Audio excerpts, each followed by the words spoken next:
자, 여러분 반갑습니다. 오늘 이더리움 보도록 할 거고요. 일단은 전일 대비해서 0.76% 정도 약간 빠지는 모습을 보여주고 있습니다. 자, 일단은 지금의 이더리움의 차트를 한번 봤을 때, 음, 약간 단기적으로 보면은 제가 어제 조금 아쉬웠던 내용이 뭐냐면, 자, 지금 차트를 한번 보십시오. 자, 고점이 요렇게 낮아지고 있고 저점에 대한 테스트가 이루어지고 있는 상황입니다. 그죠? 어쨌든 쐐기형 패턴이 약간 만들어지게 되면서 하락 추세로 보여질 텐데, 자, 비트 같은 경우에 차트를 한번 보십시오. 자, 지금 어떻습니까? 이렇게 빠졌다가도 다시 한번 회복해 주려는 매수세가 보여지고 있고 지금 EMA에 대해서 반등이 이루어지고 있죠. 그죠? 자, 요런 식으로 지금 추세가 위아래로 변동성이 나온다고 할지라도 다시 한번 이렇게 회복하는 모습을 보여주고 있습니다. 근데 이더리움 같은 경우에는 그렇지 못한 상황이에요. 그죠? 그래서 이게 조금 아쉽다라고 말씀드리는 이유가 뭐냐면 강도 지수에 대한 이해가 조금 있으셔야 되는데, 그러니까 다른 종목들이 올라갈 때 지금 내가 들고 있는 종목이 어떻게 올라가고 있는지, 올라가는지 횡보하는지 빠지는지에 대해서 이 강도 지수에 대한 이해가 있으셔야 됩니다. 근데 지금 비트 같은 경우에도 다시 한번 회복해 주려는 매수세가 붙어주고 있는 반면에 이더리움 같은 경우에는 약간 내려오고 있다. 저점에 대한 테스트가 지속적으로 이뤄지고 있고, 요런 내용들은 사실 이 가상화폐 시장에 똑같은 매수세가 들어온다고 하더라도, 그죠? 똑같은 매수세가 들어온다고 하더라도 비트가 올라가고 솔라나가 올라가도 이더는 횡보를 한다거나, 비트가 솔라나가 기타 등등 이렇게 횡보한다고 하면은 이더는 내려오는 요런 식으로 매수세가 부족한 상황인 겁니다. 그래서 어쨌든 이더리움이 지금 이 하락 파동이 지속적으로 연출되고 있는 가운데 어제 이제 새벽에 조금 모니터링하면서 아쉬웠던 부분이 요런 내용들이었거든요.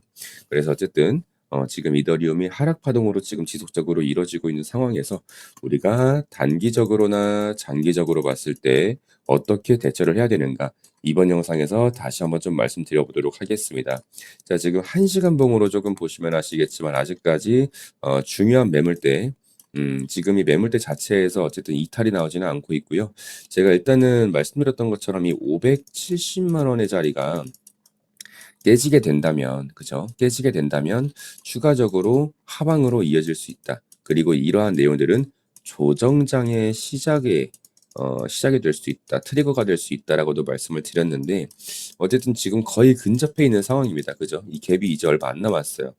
제가 봤을 때는 이더리움이 다시 한번 추가적인 반등이 나오기 위해서는 조금 어떤 재료가 필요할 정도인가? 요런 생각이 조금 듭니다. 왜? 지금 저점 대비해서 너무 많이 올라왔거든요. 그죠? 저점 대비해서 거의 100% 가까이 올랐기 때문에 최근 저점부터 요런 식으로 30% 그리고 100% 그리고 최저점에서부터는 거의 한 200% 가까이 올랐기 때문에 제가 늘 말씀드렸던 내용이 뭐였냐면 어디에서 매수해도 전부 다 수익인 시장은 오래 갈 수가 없다라고 말씀을 드렸어요. 그죠? 자, 요런 내용들은 약간 좀 추가적인 연장선이 아닐까. 그래서 지금 기존에 이 570만 원이 왜 중요했냐면, 자, 지금 요렇게 저항을 맞고 내려오는 가격대가 570만 원이었습니다. 그죠? 자, 저항 맞고 내려오던 게 돌파가 나오고 나서는 그다음부터는 어떻게 된다? 지금 추세에 대한 전환, 채널에 대한 전환이 나온 거죠. 배열에 대한 전환.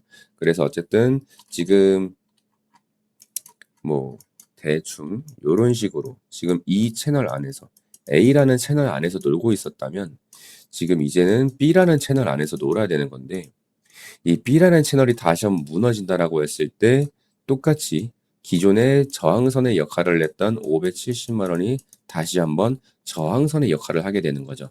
지금의 같은 경우에는 이제 지지라인으로서의 역할 수행을 하겠지만은 하락으로 이탈이 나온다라고 했을 때는 다시 한번 조정장이 시작이 될 수 있다. 그리고 그 저점은 220만 원까지도 내려갈 수가 있다라고 여러분들이 알고 계셔야 됩니다. 그죠? 자, 그래서 어쨌든 그만큼 중요한 가격대인 만큼 지금의 이더리움이 앞으로 어떻게 될 것인가에 대해서는 일단은 두 가지 케이스라고 우리가 볼 수 있겠죠.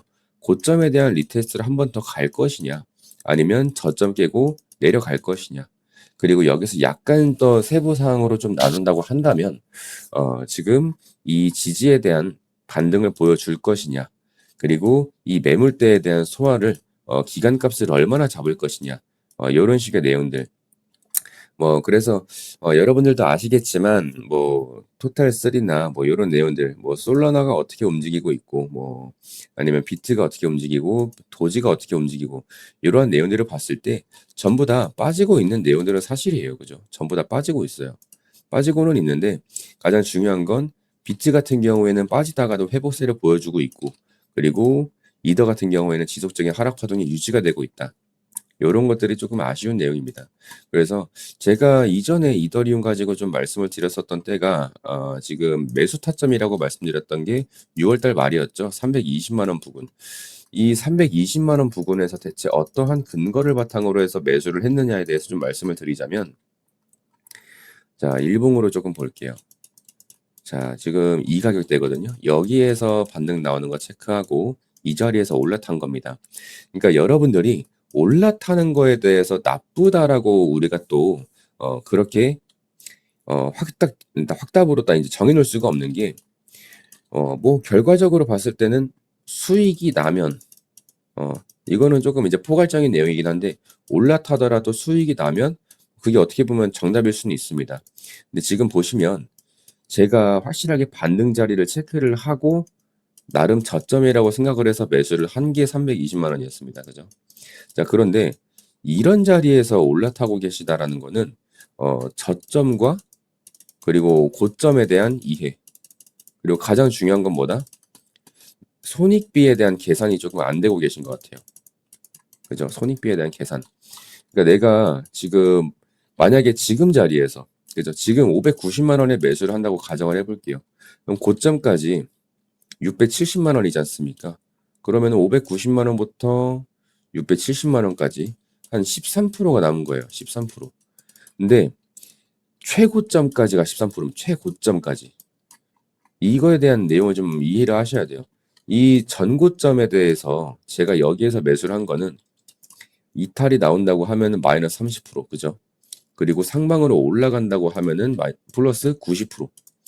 그러니까 3대 9라는 비율이 나오게 됩니다. 3대 9. 그러니까 이거는 손익비가 나쁜 게 아니죠. 그래서 여러분들이 이런 이더리움을 가지고 내가 올라탄다고 해서 너무 이제 나쁘다라고 말씀드리기는 좀 애매하긴 한데, 그 올라탄다는 시점에 대해서도 조금 저점에서 이뤄졌으면 좋겠다.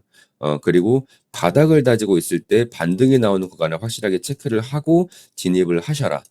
그리고 만약에 그런 자리가 안 나왔다라고 하면 내려올 때까지 어쨌든 기다리셔야 됩니다. 그죠? 그래서 여러분들한테 제가 늘 말씀드렸던 것처럼 어떠한 확실한 자리가 나오게 되면 여러분들께 그 즉시 말씀을 드리고 있으니까 꼭 2574-5810 이더라고 두 글자 남겨주셔서 매수가랑 매도가, 비중 관리까지 철저하게 안내드리고 있으니 꼭 받아가시면 좋을 것 같습니다. 자, 오늘 영상 여기까지 하도록 할게요. 감사합니다.